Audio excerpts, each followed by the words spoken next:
Si tu es un chrétien réellement né de nouveau, et j'insiste sur le réellement, alors, pour le mariage, tu voudras faire les choses bien pour plaire à Dieu. Logique. Ce qui veut dire que tu voudras te marier selon les principes du royaume de Dieu auquel tu appartiens. On est bien d'accord. Ce qui veut dire aussi clairement qu'un chrétien réellement né de nouveau qui prie et médite la parole de Dieu tous les jours comprend très naturellement que vivre dans l'impudicité, c'est un péché. Et cela, même si tu dois te marier dans une semaine.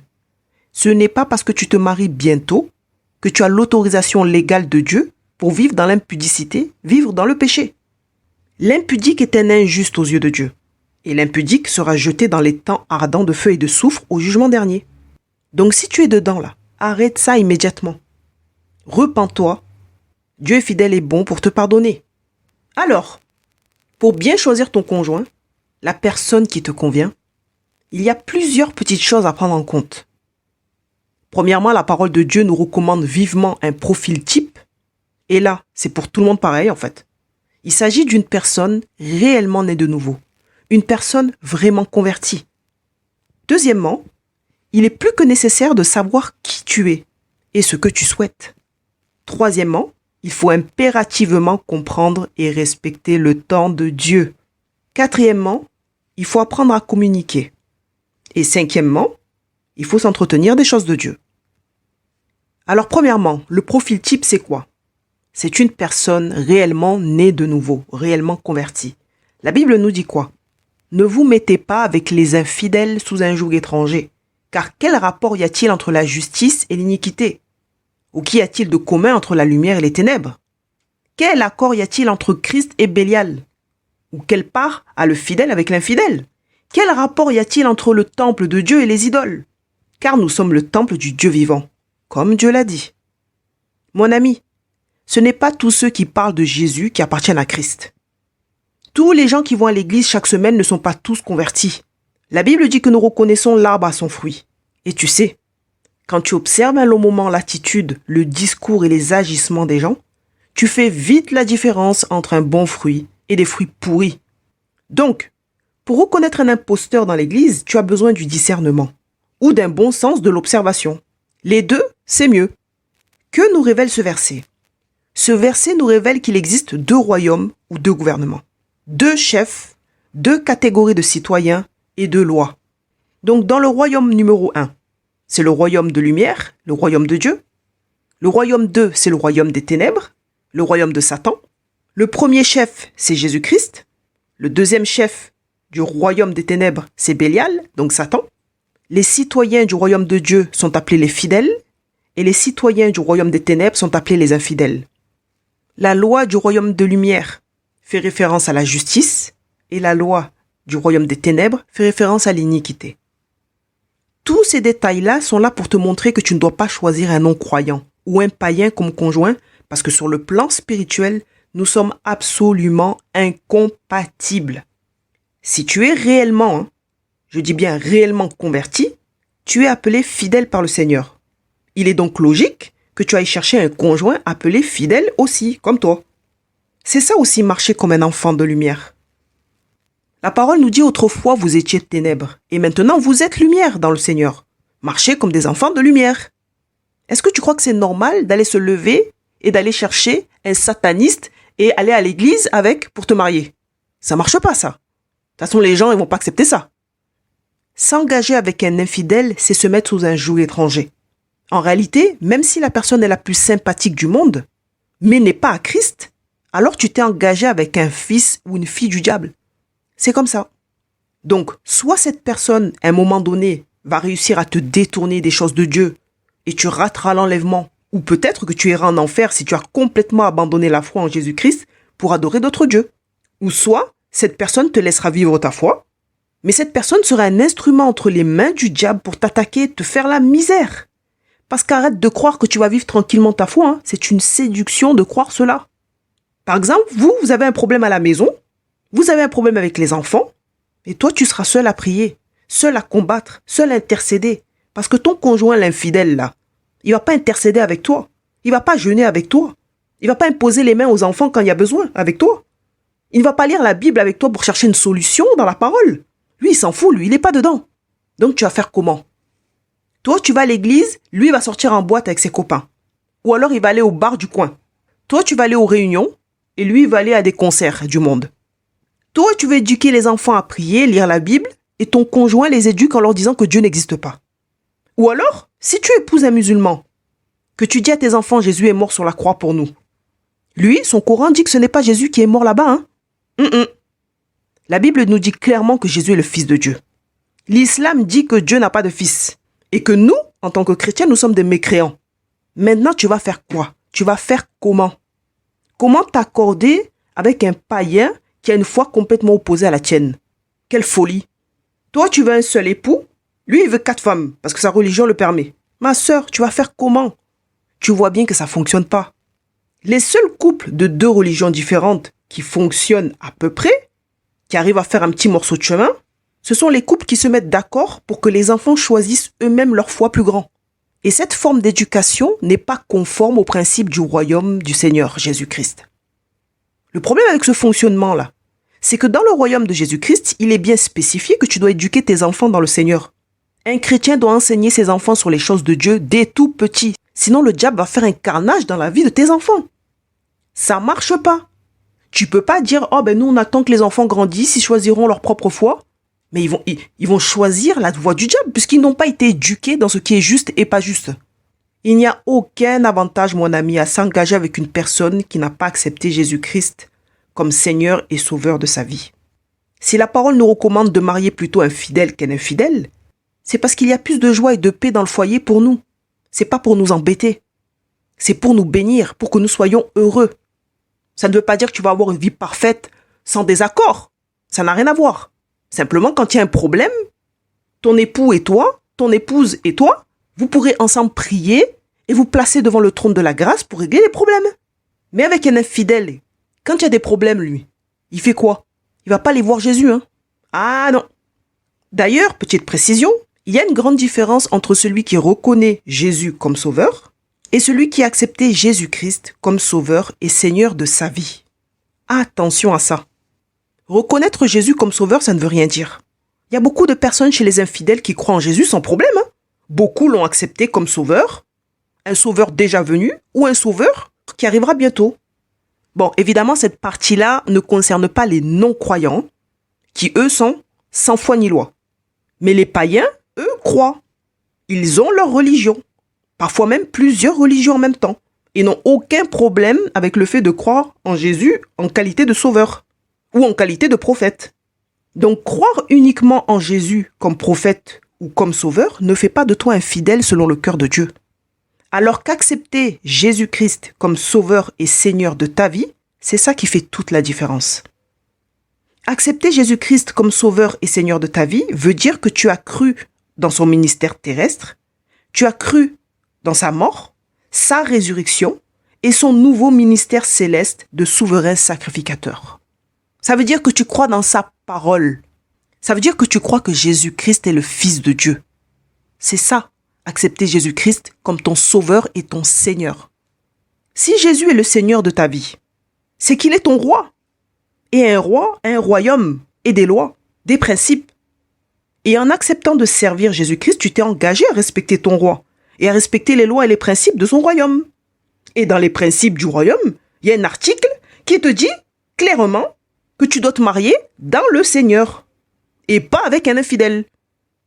Donc toi qui as réellement accepté Jésus-Christ comme sauveur et Seigneur de ta vie, tu sais que Jésus sur terre était 100% homme et 100% Dieu. Alors comment peux-tu t'engager avec quelqu'un qui dit Jésus n'est pas Dieu ou Dieu n'existe pas? Ça marche pas. Là, mon ami, tu cherches les problèmes et je te garantis que problème tu trouveras. Ou comment peux-tu t'engager avec quelqu'un qui compte sur des fétiches, des fers à cheval, qui prie Krishna, Bouddha ou d'autres dieux étrangers? Comment tu pourras servir Jésus-Christ pleinement avec les combats que tu vas avoir dans ta maison? Parce que tu vas en avoir. C'est spirituel. La lumière ne peut pas s'accorder avec les ténèbres. Il marche pas main dans la main, ça marche pas. Donc toi, ton rêve, c'est ça, toi. Servir le Seigneur, tout seul, sans ton mari, sans ta femme, sans tes enfants. Mais ce n'est pas du tout une bénédiction, ce genre de situation.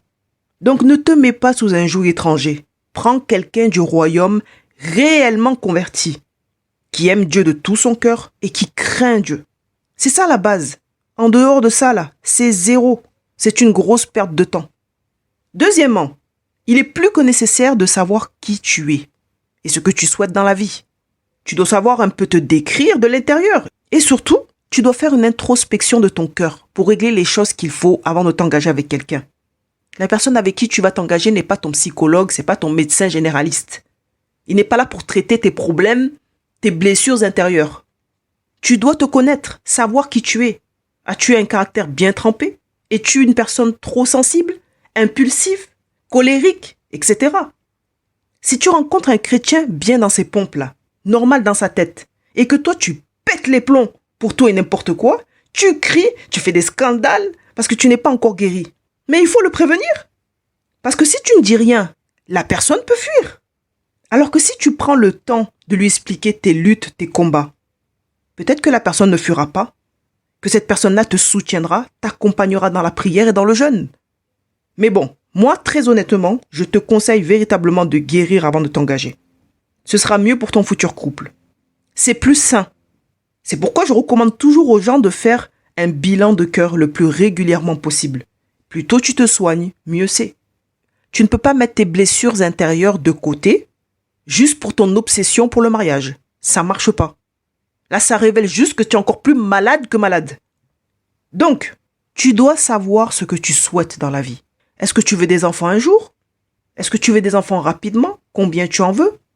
C'est important de le savoir, parce que si tu t'engages avec quelqu'un qui n'a pas du tout le désir d'avoir des enfants là, mon ami, tu seras bien malheureux. Savoir ce que tu souhaites dans la vie, c'est savoir aussi quels sont tes projets. Est-ce que toi tu souhaites aller à l'école biblique et t'engager à temps plein dans une assemblée en tant que prédicateur, pasteur? Dans ce cas, tu as intérêt de choisir une femme qui est motivée à te suivre. Sinon, ce mariage-là sera bien triste. La plupart des femmes qui n'ont jamais voulu devenir femmes de pasteur et qui détestent encore aujourd'hui ce rôle, on les reconnaît rapidement dans les assemblées. Je ne sais pas pourquoi, mais elles ont toutes la même figure. Une figure de sorcière aigrie, jamais le sourire, toujours énervée, avec du venin de serpent dans la bouche. C'est la femme qui dit toujours des choses aux fidèles qui ne se disent pas, qui fait honte à son mari, une carie dans les os de son pauvre mari. Vraiment, homme de Dieu, courage. Courage à toi si tu as une femme comme ça, vraiment. Courage à toi, il faut prier. Persévère. Tiens bon. C'est pourquoi on vous dit le choix du conjoint, il faut prendre du temps. Si tu ne sais pas qui tu es, si tu ne sais pas ce que tu veux, tu commences à prendre n'importe qui, ta vie sera triste. Donc tu dois savoir qui tu es et ce que tu veux exactement. C'est mieux. Troisièmement, il faut impérativement comprendre et respecter le temps de Dieu. Ce n'est pas parce que le Seigneur t'a confirmé que c'était la bonne personne que tu dois précipiter les choses. C'est souvent à cause de la précipitation que certains mariages sont médiocres, tristes ou en échec total, finissant évidemment par des divorces. Le temps de Dieu permet, s'il est respecté évidemment, de confirmer ou pas ton choix. C'est un temps où l'on doit être à l'écoute du Saint-Esprit, mais surtout un temps où l'on doit observer l'autre et l'écouter pour voir si tout concorde, pour voir si le discours va avec les agissements. Le temps d'attente, c'est le temps où tu peux faire ton Colombo là, pour savoir qui est cette personne, parler avec sa famille, parler avec ses amis. Il y a des chrétiens, ce sont des caméléons. Au travail, ils ont une personnalité, en famille, ils ont une personnalité, avec leurs amis, ils ont une personnalité, et avec leur fiancé, leur conjoint, ils ont une personnalité. Donc toi, tu dois t'assurer que la personne que tu vas épouser est la même partout. Sinon, tu iras de surprise en surprise. Prenons un exemple concret. Tu rencontres quelqu'un, vous priez pour savoir si entre vous c'est la volonté de Dieu. Dieu vous dit oui, c'est bon, vous deux, c'est mon plan parfait. Après quelque temps, tu remarques que ton futur époux s'énerve un peu trop pour rien avec toi. Ou que ta future épouse est hystérique parfois. Vous n'êtes même pas mariés et ton futur fait déjà des dingueries. Si vous vous mariez vite, sans avoir réglé le problème d'impulsivité ou le problème d'hystérie, tu crois qu'il va se passer quoi après le mariage? Ça ne va pas se calmer, ne rêve pas. Si ce n'est pas Jésus-Christ qui délivre un fou, fou il restera. Si Dieu t'a fait remarquer cela, c'est pour que tu patientes un peu. Ce n'est pas le temps. Quand tu vois des trucs bizarres là, chez ton futur conjoint, c'est que ce n'est pas le temps. Il faut prendre du recul, il faut prier, il faut discuter, il faut régler les choses. Il faut discuter calmement des problèmes avec l'intéressé et être accompagné si nécessaire. Mais se précipiter dans un mariage avec quelqu'un de nerveux ou d'hystérique, c'est quelque chose de dangereux. Tu cherches les problèmes et problèmes tu trouveras. C'est même les problèmes qui vont te trouver. Quatrièmement, il faut apprendre à communiquer l'un avec l'autre, surtout si vous avez des caractères très différents. Pour qu'un couple fonctionne, il faut écouter l'autre véritablement. Tu sais, dans la vie, il y a des gens qui t'écoutent juste pour pouvoir te répondre, pour avoir le dernier mot.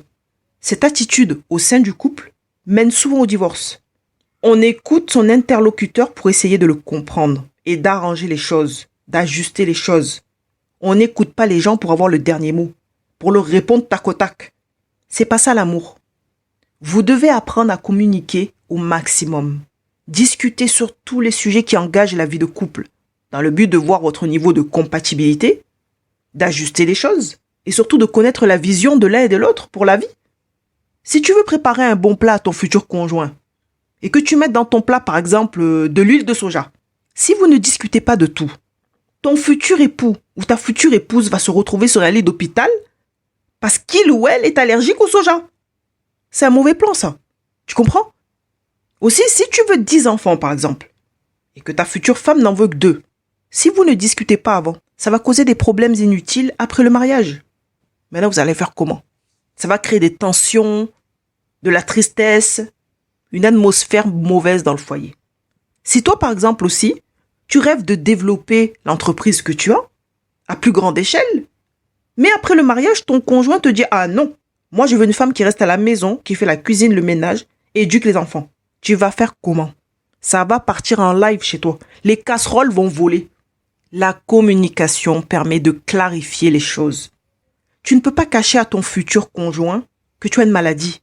Tu ne peux pas cacher à ton futur conjoint que tu es stérile, de peur qu'il fuit.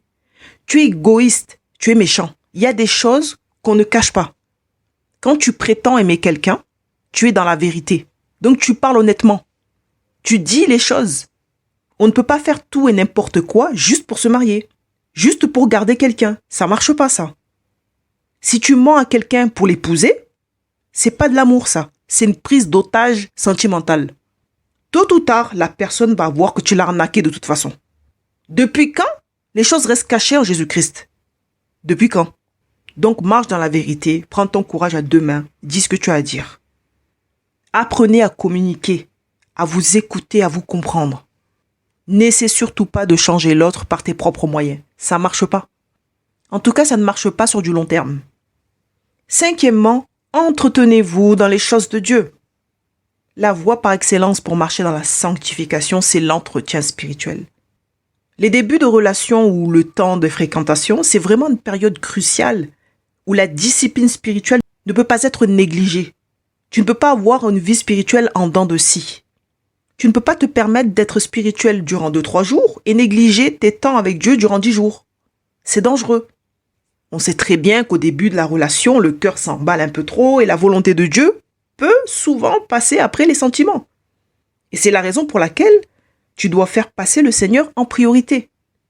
Si tu avais une bonne discipline spirituelle avant que ton futur conjoint débarque dans ta vie, et que depuis qu'il est là, tu ne pries plus, tu ne lis plus ta Bible, tu n'as plus de communion avec le Seigneur, c'est que quelque chose ne va pas du tout. Il faut revenir au Seigneur très vite avant la chute. S'entretenir des choses de Dieu, c'est méditer la parole de Dieu. Prier en tout temps. Lire de bons livres chrétiens édifiants. Chanter des louanges. Et évidemment, si toi et ton futur, vous êtes à Christ réellement, vous pouvez prier ensemble. Lire la parole ensemble. Même si vous n'êtes pas à côté, priez au téléphone. Où est le problème? Mon frère, ma sœur, dans la vie, tu peux te tromper sur tout. Te tromper de train, c'est pas grave, tu prendras un autre train. Te tromper de carrière professionnelle, c'est pas grave, tu auras eu au moins un salaire qui t'a permis de vivre. Tu peux te tromper de chemin avec le GPS, c'est pas grave, tu auras juste perdu du temps. Tu peux te tromper dans tes choix d'amis. Mais si tu te trompes sur le choix du conjoint, c'est dangereux. Tu peux bousiller toute ta vie entière. Tu peux même abandonner la foi et finir en enfer. Alors prends bien soin de choisir la personne qui va partager ta vie. La précipitation n'amène que des choses peu glorieuse. Garde cette liste en tête. Premièrement, la personne que tu choisis doit être née de nouveau. Deuxièmement, la personne que tu choisis doit avoir une relation personnelle avec Dieu. Troisièmement, la personne que tu choisis doit craindre Dieu. Quatrièmement, la personne que tu choisis doit manifester le fruit de l'esprit, c'est-à-dire le caractère de Christ. Cinquièmement, vous devez tous les deux apprendre à communiquer et vous écouter. Sixièmement, vous devez tous les deux avoir une profonde conviction pour cet engagement. Tout ce qui n'est pas conviction est péché, la parole nous dit. Septièmement, vous devez tous les deux vous entretenir dans les choses de Dieu. Que le Saint-Esprit aiguise ton discernement. C'était ta sœur Charlène, diaconos de l'Église de Jésus-Christ. Que Dieu te bénisse abondamment.